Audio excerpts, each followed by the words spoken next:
উজানের ঢল ও টানা বৃষ্টির প্রভাবে দ্রুত বাড়ছে তিস্তা নদীর পানি।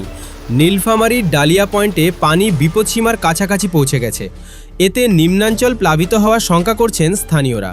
এরই মধ্যে পানির চাপ সামাল দিতে তিস্তা ব্যারাজের ৪৪টি গেট খুলে দেওয়া হয়েছে।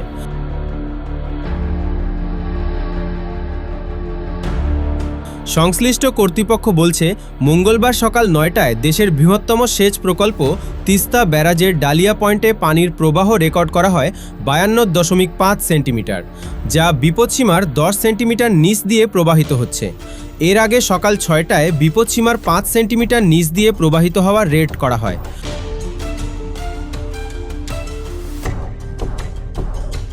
এদিকে হঠাৎ করে তিস্তা নদীর পানিতে নিম্নাঞ্চল প্লাবিত হওয়ার আশঙ্কা করছে তিস্তা পাড়ের বাসিন্দারা।